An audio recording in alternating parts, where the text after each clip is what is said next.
Hello बच्चा party, कैसे हो आप सब लोग। आप सबका स्वागत है बायोलॉजी प्लेटफॉर्म के अंदर, जिसके अंदर है आज अपन हेरिडिटी एंड इवोल्यूशन चैप्टर के लेक्चर नंबर 5 के अंदर। और आज है अपना सेंट्रल डोग्मा के बेसिक्स के पार्ट 3 के अंदर। और आज अपन सीखने वाले हैं आरएनए के स्ट्रक्चर को। यस, हमने पिछले सेशन के अंदर बात की थी कि अगर हमें सेंट्रल डोग्मा को बहुत अच्छे तरीके से समझना है तो हमें किसको समझना होगा, डीएनए के स्ट्रक्चर को समझना होगा और आरएनए के स्ट्रक्चर को समझना होगा। और इसका पिछले सेशन के अंदर यानी कि लेक्चर नंबर 4 के अंदर मैंने आपको डीएनए का स्ट्रक्चर बिल्कुल ही खोल खोलकर पढ़ा दिया था, जो कि बहुत ही मास्टरपीस था अपने स्पाइनल एजुकेशन प्लेटफॉर्म की ओर से। जितना हो सकता था उतना खोल के मैंने आपको पढ़ा दिया है डीएनए को, और that is a more than enough. बहुत ज्यादा हो गया है आपके लिए डीएनए का स्ट्रक्चर। अब हम पढ़ने वाले हैं किसको, आरएनए के स्ट्रक्चर को अपन क्लियर करने वाले हैं। बट उससे पहले मैं चाहता हूं कि अगर आपने वो लेक्चर यानी कि लेक्चर नंबर 4 नहीं देखा है तो प्लीज जाकर देख लेना। हालांकि मैं हर लेक्चर के अंदर बोलता हूं कि आपको ये लेक्चर समझ में आ जाएगा अगर आपने पिछला लेक्चर नहीं देखा है। बट मैं आपको एक वार्न कर देता हूं भाई कि अगर आपने पिछले लेक्चर नहीं देखा यानी कि आपने डीएनए का स्ट्रक्चर को अच्छे से नहीं समझा है तो आपको आरएनए का स्ट्रक्चर भी अच्छे से समझ में नहीं आएगा, क्योंकि उस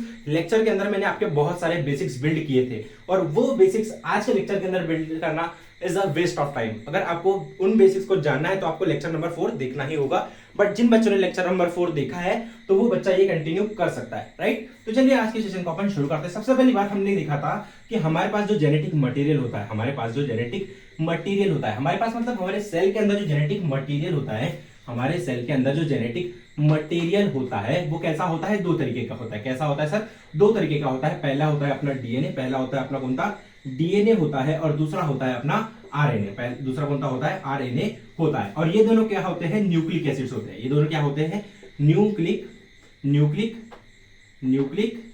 एसिड्स होते हैं। ये दोनों क्या होते हैं, आरएनए और डीएनए क्या होते हैं, अपने न्यूक्लिक एसिड्स होते हैं। कि क्या होते हैं, दोनों के दोनों न्यूक्लिक एसिड्स होते हैं। और क्योंकि ये न्यूक्लिक एसिड्स है इसलिए ये काय के बने हुए होते हैं, बहुत सारे न्यूक्लियोटाइड से बने हुए होते हैं। कैसे बने होते हैं, made up of many nucleotides,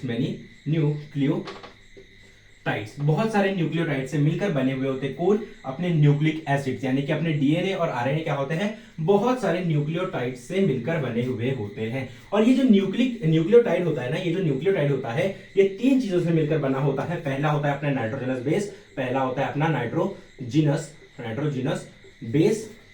दूसरा होता है अपना फॉस्फेट, या फिर बोल सकते हो फॉस्फोरिक एसिड। और तीसरा होता है अपना क्या होता है, पेंटोस शुगर। इन तीन चीजों से मिलकर अपना क्या होता है, एक न्यूक्लियोटाइड बनता है। क्या बनता है, एक न्यूक्लियोटाइड बनता है। अगर मैं एक नाइट्रोजनस बेस ले लूं, अगर मैं एक फॉस्फेट ले लूं और अगर मैं क्या करूं, एक पेंटोस शुगर ले लूं, तो क्या बनेगा, मेरा एक न्यूक्लियोटाइड बनेगा। बट उससे मेरा डीएनए और आरएनए नहीं बनेगा, क्योंकि यहां पर क्लियरली लिखा मैंने कि एक न्यूक्लियोटाइड से डीएनए और आरएनए नहीं बनेगा। अगर मैं क्या करूं, बहुत सारे न्यूक्लियोटाइड्स को ले लूं और उनको एक साथ जोड़ दूं, तब मेरा क्या बनेगा, एक न्यूक्लिक एसिड बनेगा, जिसको मैं मे बी वो डीएनए भी हो सकता है, मे बी वो आरएनए भी हो सकता है। पिछले सेशन के अंदर हमने देखा था कि जो डीएनए होता है वो बहुत सारे न्यूक्लियोटाइड से मिलकर बना हुआ था, जिसका मैंने स्ट्रक्चर इस साइड में बनाकर आपको दिखाया था, राइट। अब देखो, जो नाइट्रोजनस बेस होते हैं वो दो तरीके के होते हैं, हमने देखा था। पहला होता है अपना प्यूरिन्स, और दूसरा होता है अपना पायरेमिडीन्स। दूसरा क्या होता है, पायरेमिडीन्स हमने ये देखा था, राइट। ठीक है, प्यूरिन्स कौन से थे, एडेनिन यानी कि ए, राइट, यानी कि ए, ठीक है। और दूसरा कौन सा होता था अपना ग्वानिन, यानी कि जी। ये थे क्या थे अपने प्यूरिन्स। उसी तरीके से अपने पायरेमिडीन्स जो थे वो कितने थे, तीन थे। पहले था अपना साइटोसिन, जिसको हम डिनोट करते थे सी से, राइट। किससे डिनोट करते थे, सी से। दूसरा था अपना थायमिन, जिसको अपन डिनोट करते थे टी से। और तीसरा था अपना यूरासिल, जिसको हम डिनोट करते थे यू से। और ये जो यूरासिल था अपने को सिर्फ और सिर्फ कहां देखने को मिलेगा, आरएनए के अंदर देखने को मिलेगा, जिसकी आज अपन स्टडी करने वाले हैं। और थायमिन जो था अपने को कहां देखने को मिलेगा, सिर्फ और सिर्फ डीएनए के अंदर देखने को मिलेगा। इसके बारे में अपन ने पिछले सेशन के अंदर बात की थी, राइट। और ये जो फॉस्फोरिक एसिड और ये जो पेंटोस शुगर है, ये क्या करते हैं, बैकबोन बनाते हैं। क्या बनाते हैं, BAC, बैकबोन बनाते हैं किसकी, डीएनए या फिर आरएनए की स्ट्रैंड की। किसको बनाते हैं, इसी को हम क्या बोलते थे, बैकबोन को ही हम क्या बोल देते हैं, स्ट्रैंड बोल देते हैं। स्ट्रैंड बोल देते हैं। ये हमने पिछले सेशन के अंदर बात की थी। आज जो हमारा फोकस होने वाला है वो फोकस होने वाला है किसके ऊपर, आरएनए के ऊपर फोकस होने वाला है। किसके ऊपर फोकस होने वाला है, आरएनए के ऊपर फोकस होने वाला है। इसलिए मैं आपको जोर जोर से चिल्ला कर बोल रहा था कि भाई अगर आपने डीएनए को अच्छे से नहीं पढ़ा है तो प्लीज जाकर उस सेशन को देख लीजिए, यानी कि लेक्चर नंबर 4 को जाकर अच्छे से देख लेना, नहीं तो आपको आरएनए बिल्कुल भी समझ नहीं आएगा। But I will try my best to explain RNA, जिसकी मदद से आपको, अगर आपने पिछला सेशन नहीं देखा यानी कि लेक्चर नंबर 4 नहीं भी देखा है तो आपको ये समझ में आ जाए। राइट, चलो तो सबसे पहली बात, आप उसको एक बार रिवीजन फॉर्म के रूप में इसको लिख लो। उसके बाद मैं आपको आरएनए का स्ट्रक्चर, कंप्लीट स्ट्रक्चर पढ़ाने की कोशिश करता हूं, कोशिश नहीं करूंगा, पढ़ाऊंगा। राइट, तो एक बार इसको लिख लो।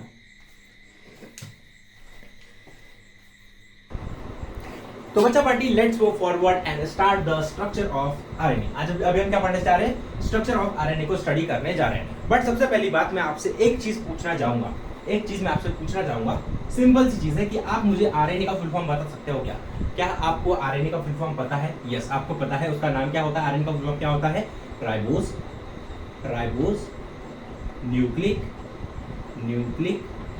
एसिड। राइबोस न्यूक्लिक एसिड क्या होता है? आरएनए का फुल फॉर्म होता है। क्या होता है? राइबोस न्यूक्लिक एसिड क्या होता है? आरएनए का फुल फॉर्म होता है।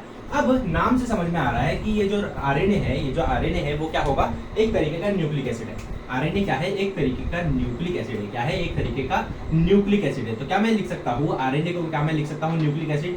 क्या आरएनए को मैं न्यूक्लिक एसिड लिख सकता हूँ? आरएनए को क्या मैं न्यूक्लिक एसिड लिख सकता हूँ? यस, हम आरएनए को स्टिल क्या लिख सकते हैं? न्यूक्लिक एसिड लिख सकते हैं।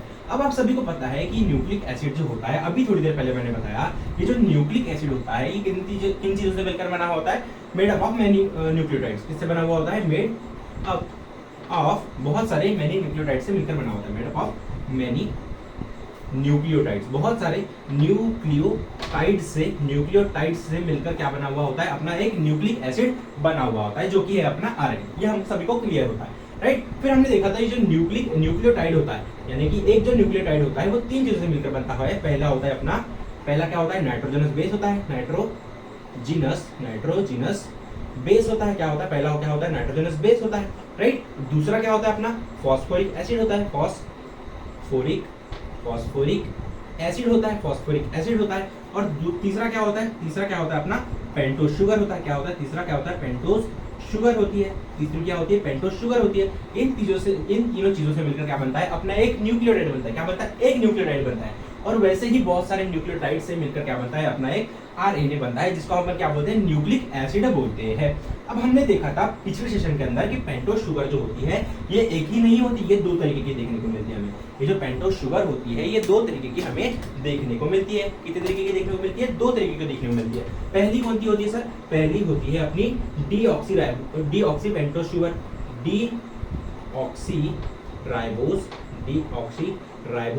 डीऑक्सी राइबोस शुगर, ये हमें देखने को मिलती है। राइट, और दूसरी कौन सी देखने को मिलती है? हमें राइबोस शुगर देखने को मिलती है। ये दो तरीके की शुगर हमें देखने को मिलती है, पहली और ये दूसरी। अब ये डीऑक्सी राइबोस शुगर है, ये हमें कहाँ देखने को मिलती है? Only in DNA. ये हमें कहाँ देखने को मिलती है? सिर्फ और सिर्फ डीएनए के अंदर देखने को मिलती है।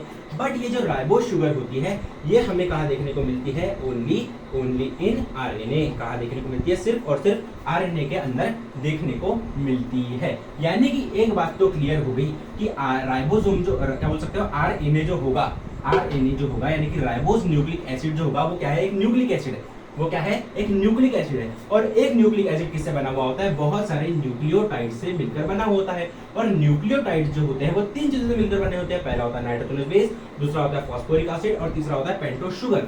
तो अब ये बात आती है कि आरएनए के अंदर कौन सी शुगर यूज हो रही होगी? कौन सी वाली पेंटोस शुगर यूज हो रही होगी? तो यहाँ पर मैंने क्लियरली लिखा है कि आरएनए के अंदर कौन सी शुगर यूज होगी? राइबोस शुगर यूज होगी। कहां पर? आरएनए के अंदर।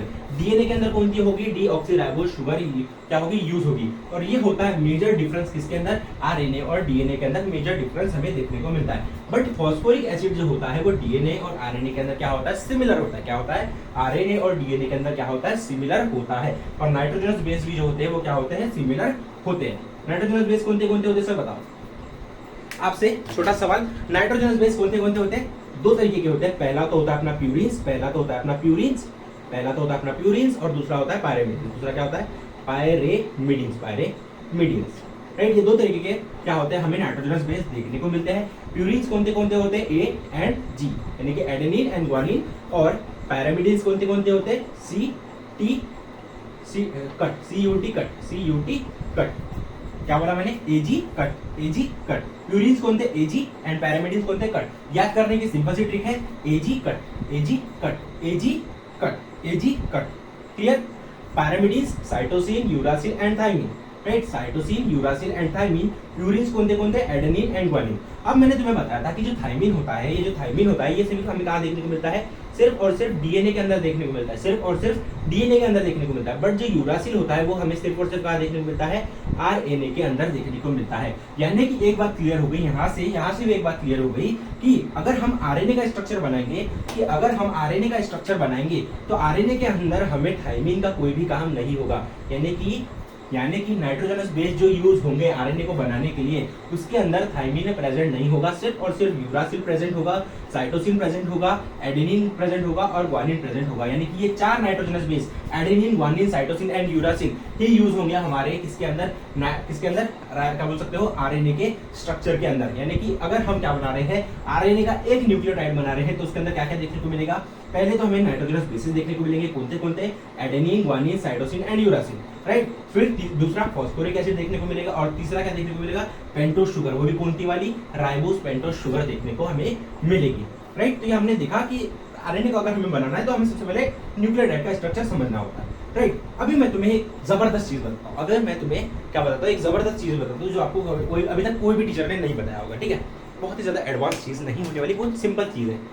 यहाँ पर एक सिंपल सी चीज है, हम सभी ने देखा था कि डीएनए के अंदर क्या होता है, ये जो नाइट्रोजनस बेसिस होते हैं, हमने देखा था कि ये जो नाइट्रोजनस बेसिस होते हैं डीएनए के अंदर, वो क्या करते हैं, चारगाफ रूल फॉलो करते हैं। क्या करते हैं, चारगाफ रूल फॉलो करते हैं।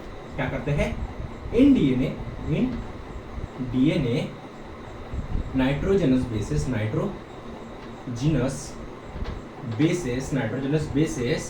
क्या करते हैं, फॉलोज चारगाफ रूल, क्या करते हैं, चारगाफ रूल को फॉलो करते हैं। पहला रूल हमने देखा था कि जितने प्यूरिन्स होंगे उतने ही क्या होंगे, पायरेमिडीन्स होंगे। ये हमने देखा था कहां पर, डीएनए के अंदर देखा था, राइट। फिर हमने देखा था, दूसरा रूल देखा था कि ए जो होगा वो पेयर बनाएगा किसके साथ में, टी के साथ में, राइट, या फिर यू के साथ में भी बना सकता है। एक सेकंड, ये हमने देखा था, ए के साथ में कौन पेयर बनाएगा, डबल बॉन्ड के साथ में टी बनाएगा, ए के साथ में कौन बनाएगा, यू बनाएगा, जी के साथ में कौन बनाएगा, सी बनाएगा, ट्रिपल बॉन्ड के साथ में। ये हमने देखा था किसके अंदर, डीएनए के अंदर। इनके पिछले लेक्चर के अंदर हमने देखा था कि एडेनिन जो होता है वो डबल हाइड्रोजन बॉन्ड बनाता है किसके साथ में, थाइमिन के साथ में, और क्या बन जाता है, फुल्ली फंक्शनल बन जाता है, राइट। किसके साथ में, थाइमिन के साथ में बॉन्ड बना के क्या बन जाता है, फुल्ली फंक्शनल हो जाता है। उसी तरीके से एडेनिन के साथ में यूरासिल क्या बनाता है, डबल बॉन्ड बनाता है और फुल्ली फंक्शनल हो जाता है। उसी तरीके से ग्वानिन जो होता है वो ट्रिपल बॉन्ड बनाता है और फुल्ली फंक्शनल हो जाता है किसके साथ में, साइटोसिन के साथ में। ये हमने किसके अंदर देखा था, चारगाफ रूल के अंदर हमने पढ़े थे कि 2 रूल होते हैं। पहला होता है purines is equals to pyrimidines, और दूसरा रूल हमने देखा था कि एडेनिन पेयर बनाएगा किसके साथ में, टी के साथ में, यूरासिल के साथ में, और ग्वानिन बनाएगा सिर्फ और सिर्फ साइटोसिन के साथ में। ये इसको हम क्या बोलते थे, कई बार कॉम्प्लीमेंट्री पेयर्स भी बोलते थे। क्या बोलते हैं, कॉम्प्लीमेंट्री पेयर्स भी हम इसे क्या बोलते थे, पेयर्स बोलते थे, राइट। कॉम्प्लीमेंट्री पेयर्स भी हम इसे कई बार बोलते थे। अब यहाँ पर मैं तुम्हें बताता हूँ एक मजे की बात, एक जबरदस्त चीज बताता हूँ जो तुमको अभी तक पता नहीं होगी, ठीक है, अभी तक पता नहीं होगी। हालांकि तुमने स्ट्रक्चर पढ़ा होगा किसी टीचर से, बट तुम्हें ये चीज कभी क्लिक नहीं हुई होगी। तो वो क्या क्लिक करवाने वाली बात है मैं तुम्हें बताता हूँ। देखो, अगर हम क्या देखते हैं, डीएनए के अंदर देखते हैं तो purines is equals to pyrimidines तो होते हैं, बट जब अगर हम यही चारगाफ रूल कहाँ ले जाते हैं, आरएनए के अंदर ले जाते हैं, अगर यही चीज हम आरएनए के अंदर अप्लाई करने जाते हैं तो रूल नंबर 1 जो होता है चारगाफ रूल का, ये नॉट फॉलो होता है। डू नॉट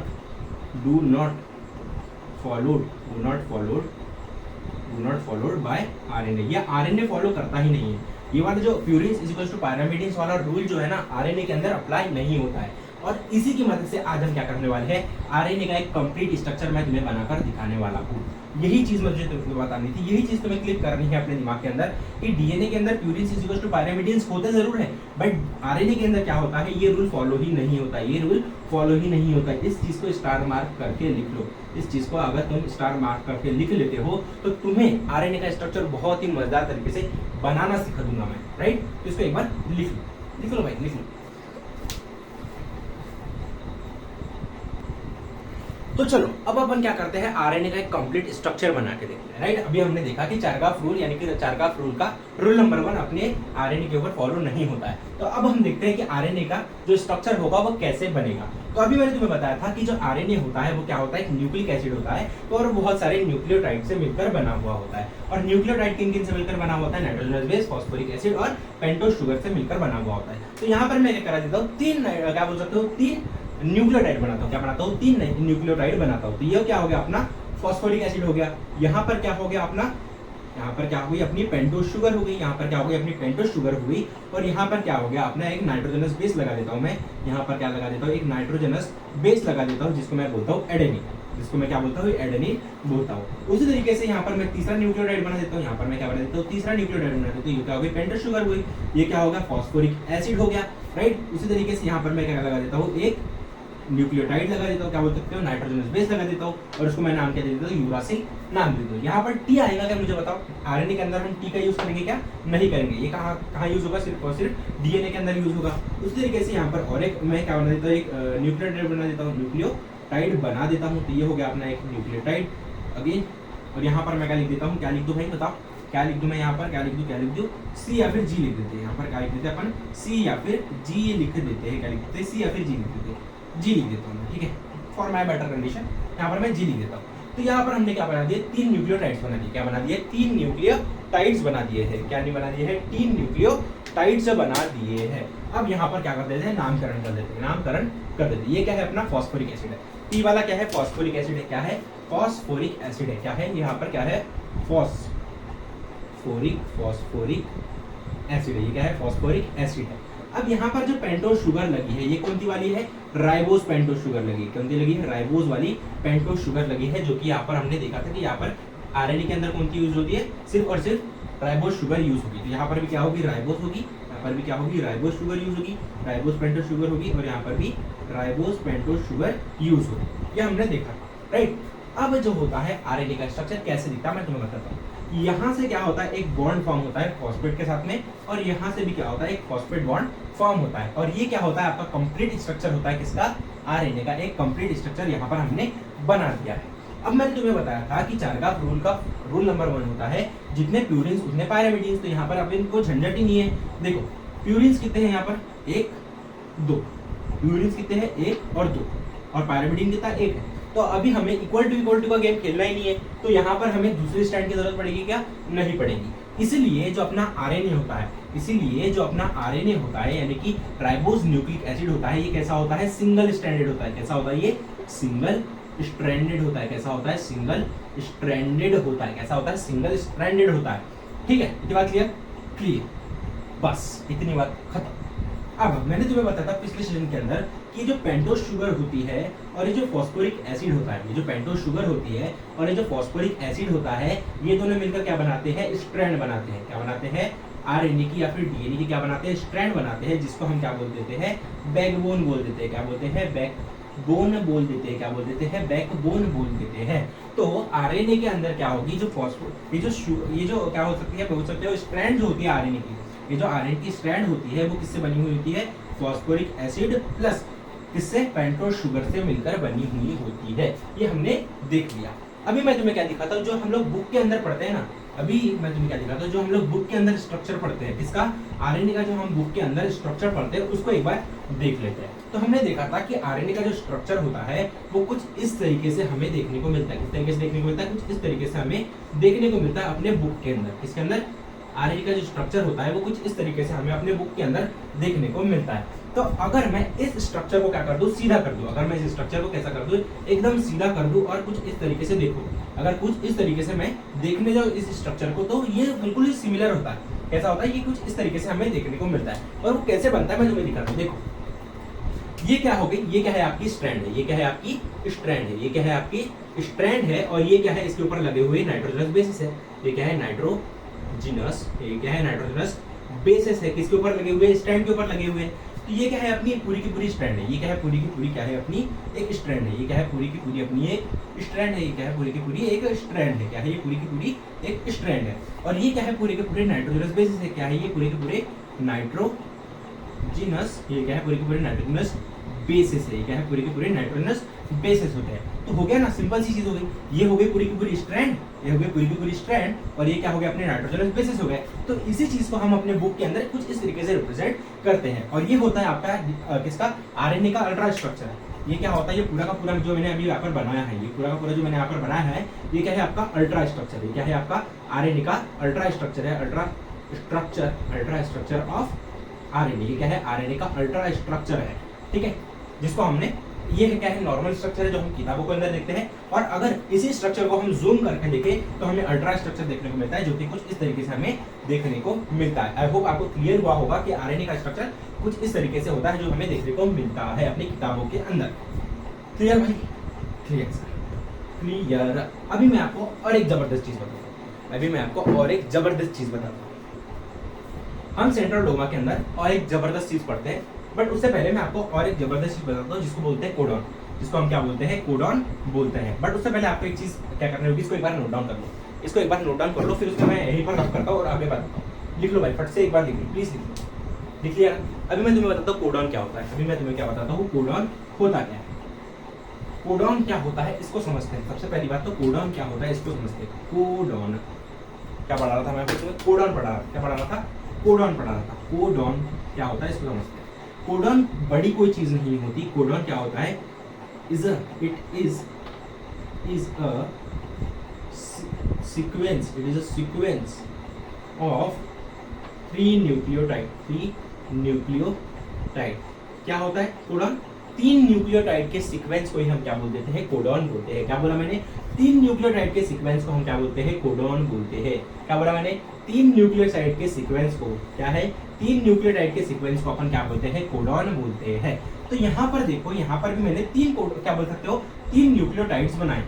कौन से न्यूक्लियो क्या बोल सकते हो? न्यूक्लियोटाइड है। देखो, ये वाला हो गया एक न्यूक्लियोटाइड, ये वाला हो गया एक न्यूक्लियोटाइड, राइट? ये वाला हो गया दूसरा न्यूक्लियोटाइड, ये क्या हो गया? दूसरा न्यूक्लियोटाइड, और ये क्या हो गया? आपका तीसरा न्यूक्लियोटाइड।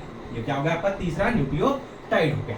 ये क्या हो गया? आपका तीसरा न्यूक्लियोटाइड हो गया। तो ये हो गया न्यूक्लियोटाइड नंबर 1, ये हो गया न्यूक्लियोटाइड नंबर 2, और ये हो गया न्यूक्लियोटाइड नंबर 3। 3 न्यूक्लियोटाइड्स हो गए। यानी कि अगर मैं इन तीनों को एक साथ बोलना चाहूँ, इनको मैं क्या बोलूंगा? कोडॉन बोलूंगा। क्या बोलूंगा? इन तीनों को एक साथ अगर मैं बोलूँ तो क्या बोलूंगा? कोडॉन बोलूंगा। ठीक है, क्या बोलूंगा? कोडॉन बोलूंगा। और अगर मुझे इस कोडॉन को लिखना है, अगर मुझे क्या लिखना है? इस क्या बोल सकते हो? न्यूक्लियोटाइड का सीक्वेंस को लिखना है, तो मैं क्या लिखूंगा? इन पर जो क्या लगा है, ये जो न्यूक्लियोटाइड है, इन पर जो नाइट्रोजनस बेस लगा है, इन पर जो नाइट्रोजनस बेस लिखा है, उनका डिनोटिंग लेटर लिखता हूँ। यानी कि यहाँ पर क्या है? क्या बोल सकते हैं? न्यूक्लियोटाइड 1 पर क्या लिखा है? ए लिखा है। न्यूक्लियोटाइड नंबर 1 पर क्या लिखा है? ए लिखा है। न्यूक्लियोटाइड नंबर 2 पर क्या लिखा है? यू लिखा है, राइट? और न्यूक्लियोटाइड नंबर 3 पर क्या लिखा है? जी लिखा है। क्या लिखा है? न्यूक्लियोटाइड नंबर 3 पर क्या लिखा है? जी लिखा है। तो ये क्या हो गया? आपका एक कोडॉन हो गया। ये क्या हो गया? 1 कोडॉन हो गया। ये क्या हो गया? आपका एक कोडॉन हो गया। और ये हर codon, every codon, each codon code for specific amino acid. इसको एक बार दिमाग के अंदर फिट कर लेना कि हर एक कोडॉन जो होता है वो क्या करता है? स्पेसिफिक अमीनो एसिड के लिए कोड करता है। इसको, ये चीज तुम्हें अभी समझ में नहीं आएगी, आगे जब मैं आपको सेंट्रल डोमा पढ़ाऊंगा तब आपको ये समझ में आएगी। बस इसको अपने कॉपी के अंदर लिख लो, फिर जब आप रिवीजन करोगे तब आपको ये चीज समझ में आएगी। ठीक है, तो अब देखो क्या हो गया? कोडॉन क्या है? 3 न्यूक्लियोटाइड के सीक्वेंस को हम क्या बोलते हैं? कोडॉन बोलते हैं। तो ये क्या हो गया? AUG। कितने हो गए? कितने न्यूक्लियोटाइड हो गए? एक न्यूक्लियोटाइड, दूसरा न्यूक्लियोटाइड और तीसरा न्यूक्लियोटाइड। यानी कि AUG क्या हो गए? 3 न्यूक्लियोटाइड का सीक्वेंस हो गया। एक न्यूक्लियोटाइड, दूसरा न्यूक्लियोटाइड एंड तीसरा न्यूक्लियोटाइड। पूरे को मैं बोल रहा हूँ, पूरे का मैं क्या बोल रहा हूँ? न्यूक्लियोटाइड बोल रहा हूँ। ये यहाँ से लेके यहाँ तक जितना भी है, ये क्या है? आपका एक न्यूक्लियोटाइड हो गया। यहाँ से लेके यहाँ तक जो है क्या होगा? आपका दूसरा न्यूक्लियोटाइड हो गया। और यहाँ से लेके यहाँ तक जो है वो क्या हो गया? आपका तीसरा न्यूक्लियोटाइड हो गया। तो यहाँ पर क्या हो गया? 3 न्यूक्लियोटाइड का सीक्वेंस बन गया है। अब मुझे क्या लिखना है? अपने बुक के अंदर 3 न्यूक्लियोटाइड के सीक्वेंस को लिखना है। तो मैं कैसे लिखूंगा? यहाँ पर जो अपना नाइट्रोजनस बेस लगा हुआ है उसको मैं क्या बोलूंगा? उससे डिनोट करूंगा। तो पहले न्यूक्लियोटाइड पर क्या लिखा है? ए लगा है। दूसरे न्यूक्लियोटाइड पर क्या लिखा है? यू लिखा है। तीसरे न्यूक्लियोटाइड पर क्या लिखा है? जी लिखा है। तो ये क्या हो गया? अपना पूरा का पूरा एक कोडॉन बन गया। क्या बन गया? पूरा का पूरा एक कोडॉन बन गया है। ठीक है, उसी तरीके से अब यहाँ पर देखो ये क्या है, पूरा का पूरा एक आरएनए स्ट्रैंड बना हुआ है। क्या पूरा क्या बना है, पूरा का पूरा एक आरएनए स्ट्रैंड बना हुआ है। तो यहाँ पर अब कोडॉन कैसे देखेंगे, आपके बुक के अंदर एक बहुत भद्दी सी डायग्राम बनाई हुई है, वो दिखाता हूँ मैं। ये 3 न्यूक्लियोटाइड हो गए, ये क्या हो गया, 3 न्यूक्लियोटाइड हो गए। ये क्या हो गया, 3 न्यूक्लियोटाइड हो गए। तो ये क्या होगा, एक कोडॉन हो गया। ये क्या हो गया, एक कोडॉन हो गया। उसी तरीके से यहाँ पर भी 3 न्यूक्लियोटाइड हो गए। यहाँ पर क्या हो गया, ये दूसरा कोडॉन हो गया। क्या हो गया, ये दूसरा कोडॉन हो गया। तो कुछ इस तरीके से क्या होता है, आपके आरएनए या फिर डीएनए के अंदर बहुत सारे कोडॉन्स होते हैं, जिसकी मदद से आपकी जो क्या हो सकता है प्रोटीन सिंथेसिस की प्रोसेस होती है वो ऑकर होती है। कितनी बार क्लियर? क्लियर। इसको एक बार लिख लो, उसके बाद में और अच्छी तरीके से तुम्हें कोडॉन समझाने की कोशिश करता हूँ। एक बार इसको लिखो भाई।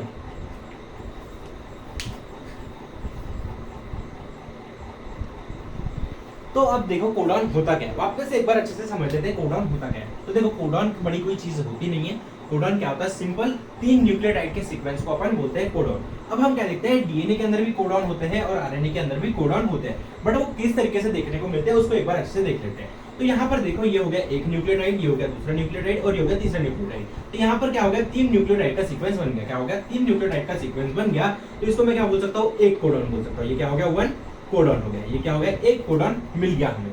उसी तरीके से यहाँ पर भी देखो एक न्यूक्लियोटाइड, दूसरा न्यूक्लियोटाइड और तीसरा न्यूक्लियोटाइड। तो यहाँ पर भी क्या हो गया, ये क्या बन गया, और एक कोडॉन बन गया। तो इसको मैं कोडॉन नंबर 2 दे देता हूँ। ये हो गया अपने पास दूसरा कोडॉन बन गया। क्या हो गया, ये दूसरा कोडॉन अपने को देखने को मिला। उसी तरीके से अगर अपन डीएनए के अंदर देखें तो डीएनए के अंदर क्या है, अपने पास में 2 स्ट्रैंड होती है। डीएनए के अंदर में क्या होती है, 2 तरीके की स्ट्रैंड होती है, एक ऊपर वाली स्ट्रैंड होती है और एक नीचे वाली स्ट्रैंड होती है। क्या होती है, एक ऊपर वाली स्ट्रैंड होती है और नीचे वाली स्ट्रैंड होती है। अब मैंने डीएनए को खड़ा नहीं बनाया है, अब मैंने डीएनए को ऐसा नहीं बनाया। अगर मैं ऐसा बनाता तो एक इस साइड की स्ट्रैंड होती है, एक इस साइड की स्ट्रैंड होती है। अब आपके बेटर अंडरस्टैंडिंग के लिए आप डीएनए को हम इस तरीके से बनाते हैं। तो मैंने क्या किया, इस डीएनए की स्ट्रैंड को ऐसा सुला दिया। ऐसा क्या किया, ऐसा सुला दिया और कुछ इस तरीके से मैं आपको डीएनए का रिप्रेजेंटेशन दिखा रहा हूँ। तो यहाँ पर देखो डीएनए के अंदर भी क्या है, ये एक न्यूक्लियोटाइड होगी, ये एक न्यूक्लियोटाइड होगी और ये एक न्यूक्लियोटाइड होगी। तो यहाँ पर भी क्या हो गया, एक कोडॉन बन गया। क्या बन गया, एक कोडॉन बन गया। उसी तरीके से ये ऊपर वाला एक कोडॉन हो गया, दूसरा वाला कोडॉन हो, क्या बोल सकते हैं, एक न्यूक्लियोटाइड हो गया, दूसरा न्यूक्लियोटाइड हो गया और ये तीसरा न्यूक्लियोटाइड हो गया। तो यहाँ पर भी क्या हो गया, अपने को एक कोडॉन देखने को मिला। तो मैं लिख देता हूँ कोडॉन नंबर 2। क्या लिख देता हूँ, कोडॉन नंबर 2, कोडॉन 2, दूसरा कोडॉन अपने को यहाँ पर देखने को मिला। तो यहाँ से मुझे एक बात क्लियर हो गई कि डीएनए और आरएनए के अंदर क्या होते हैं, बहुत सारे कोडॉन्स हमें देखने को मिलते हैं। क्या होते हैं, बहुत सारे कोडॉन देखने को मिलते हैं। अभी भी किसी बच्चे के अंदर कोडॉन की लेकर दिक्कत होगी तो इतना ध्यान में रखना, 3 न्यूक्लियोटाइड के सीक्वेंस को ही हम क्या बोल देते हैं, कोडॉन बोल देते हैं। क्या बोल देते हैं, कोडॉन बोल देते हैं। अब इसके लिए आपको एक छोटा सा सवाल सॉल्व करवाता हूँ, एक छोटा सवाल सॉल्व करवाऊंगा। मुझे बताओ इस डायग्राम के अंदर कितने कोडॉन है। फाइंड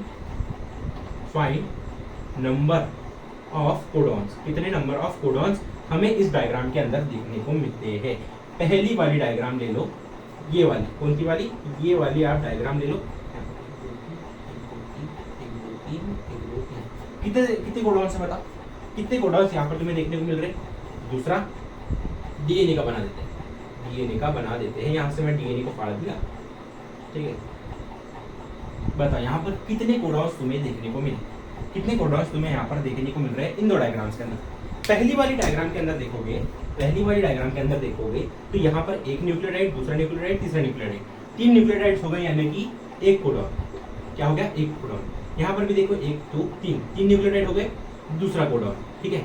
1 2 3 न्यूक्लियोटाइड हो गए, तीसरा कोडॉन। 1 2 3 कितने हो गए, 4 कोडॉन्स हो गए। यहाँ पर कितने देखने को मिले, 4 कोडॉन्स देखने को मिले। 4 कोडॉन्स हमें देखने को मिले किसके अंदर, पहली वाली डायग्राम के अंदर।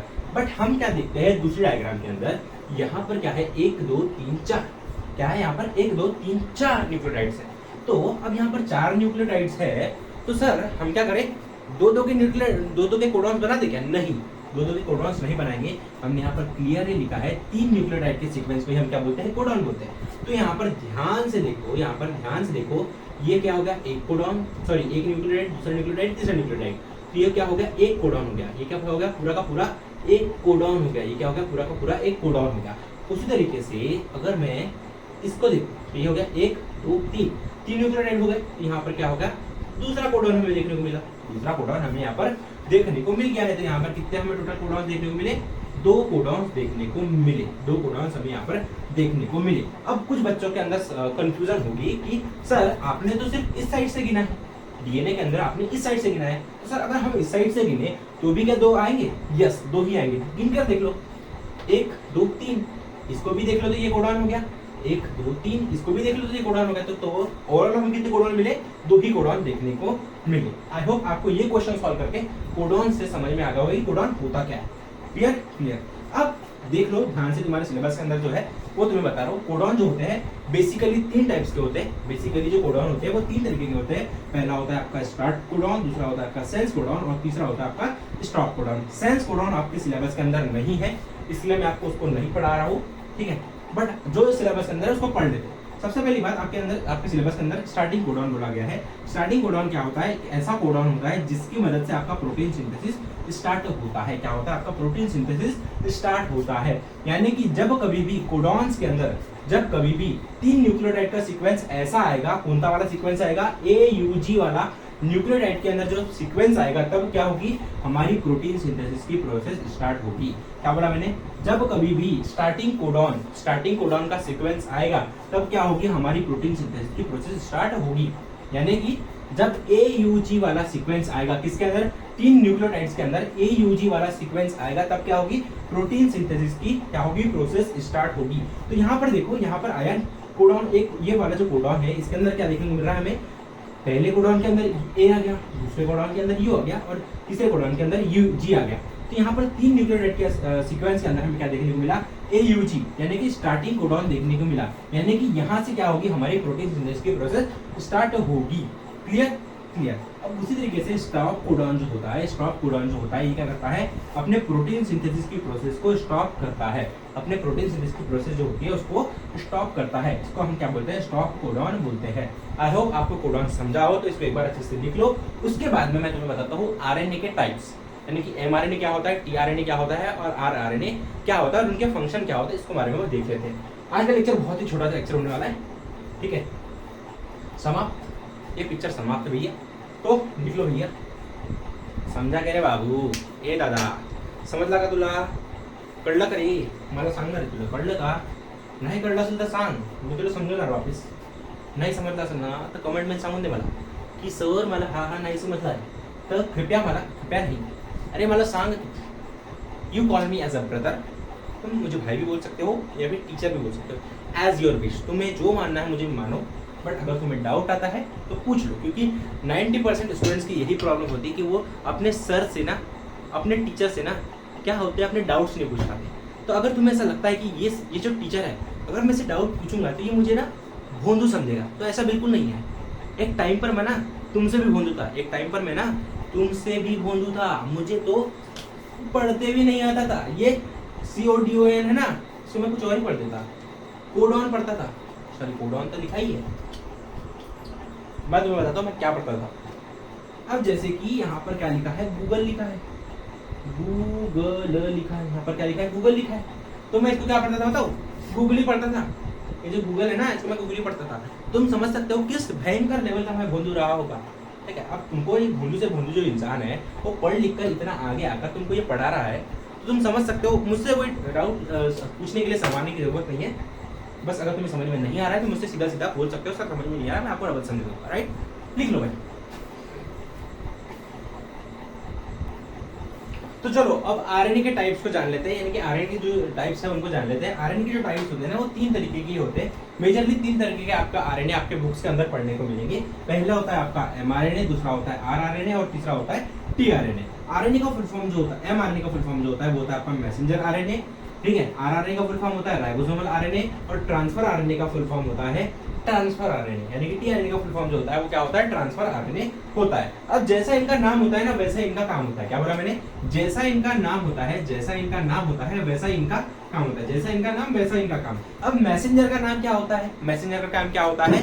कहीं किसी की जगह की इन्फॉर्मेशन, कहीं मतलब कि यहाँ की इन्फॉर्मेशन कहीं दूसरी जगह पहुंचाना। क्या बोला मैंने? मैसेंजर का काम क्या होता है? अगर यहाँ पर कोई चीजें बातें कर रहे हैं हम लोग, अगर हम क्या कर रहे हैं, मैं किसी को कुछ बता रहा हूँ, तो मैसेंजर क्या करेगा? उस चीज को सुनेगा और वही चीज कहीं जाकर बोलेगा, वही चीज आपको किसी जगह पर क्या करेगा? बताएगा। तो ये क्या होता है? मैसेंजर का काम होता है। क्या होता है? मैसेंजर का काम होता है। तो वही चीज अपना जो mRNA होता है वो करता है। वो क्या करता है?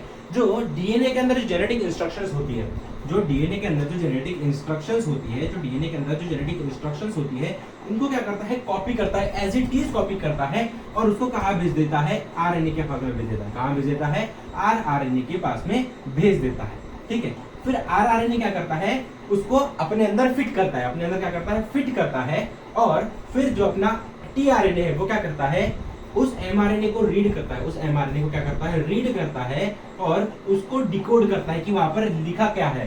ठीक है, और उसके जैसे जो जो लिखा होगा उसके अकॉर्डिंग वो क्या करता है, अमीनो एसिड को सप्लाई करता है to make amino acid chain. क्या करता है, अमीनो एसिड की चेन को बनाने के लिए उस हिसाब से वो क्या करता है, क्या करता है भाई बताओ, क्या करता है, अमीनो एसिड्स की सप्लाई करते रहता है। और राइबोसोमल आरएनए जो होता है वो क्या करता है, कोर स्ट्रक्चर फॉर्म करता है राइबोसोम का, और इसको राइबोसोम क्या होती है, हमारी प्रोटीन फैक्ट्री होती है जो कि इस तरीके से हमें देखने को मिलती है। इतनी बात क्लियर। अब आपको लग रहा होगा कि सर आपने आरएनए के अंदर कुछ भी नहीं पढ़ाया। ठीक है, मैंने आपको आरएनए के अंदर कुछ भी नहीं पढ़ाया स्ट्रक्चर के अलावा। यस, आप सही हो, आपको भी मैंने कुछ भी नहीं पढ़ाया, क्योंकि अगर मैंने यहाँ पर क्या किया, एमआरएनए, आरआरएनए और टीआरएनए को अगर यहाँ पर समझाने को गया तुम्हें कुछ भी समझ में नहीं आएगा, क्योंकि ये सारी चीजों का असली फंक्शन आपको कहाँ समझ में आएगा, आपको समझ में आएगा जब अपन सेंट्रल डोग्मा पढ़ेंगे ना, तब आपको एमआरएनए, आरआरएनए और टीआरएनए का फंक्शन जब मैं आपको प्रैक्टिकली करके दिखाऊंगा तब आपको ये सारी चीजें समझ में आएगी।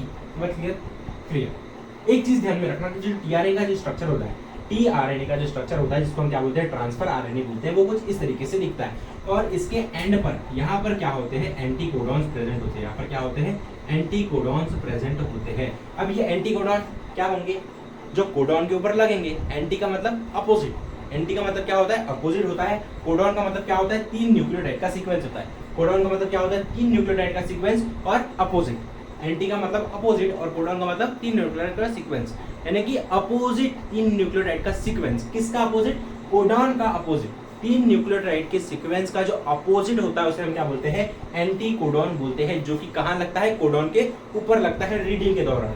टीआरएनए के ऊपर क्या होते हैं, एंटी कोडॉन्स होते हैं, जो कि क्या करते हैं, एमआरएनए को डिकोड करते हैं। किसकी मदद से, ये जो न्यूक्लियोटाइड का सीक्वेंस होता है उसको डिकोड करते हैं। किसकी मदद से, एंटी कोडॉन की मदद से डिकोड करते हैं। और क्या प्रोड्यूस करते हैं, अमीनो एसिड्स को प्रोड्यूस करते हैं as per the requirement. Requirement के हिसाब से जब अपन क्या बनाते हैं, अमीनो एसिड की चेन बनाती है। इतनी बात क्लियर। बस आज के लेक्चर को अपन यहीं पर एंड करते हैं, क्योंकि जब मैं आपको सेंट्रल डोग्मा पढ़ाऊंगा ना, तब मैं आपको एमआरएनए, टीआरएनए और आरआरएनए का फुल फॉर्म वगैरह तो हो गया, बस आपको इसका फंक्शन समझाना है मुझे, और वो फंक्शन समझाने के लिए अपने को सेंट्रल डोग्मा स्टार्ट करना पड़ेगा।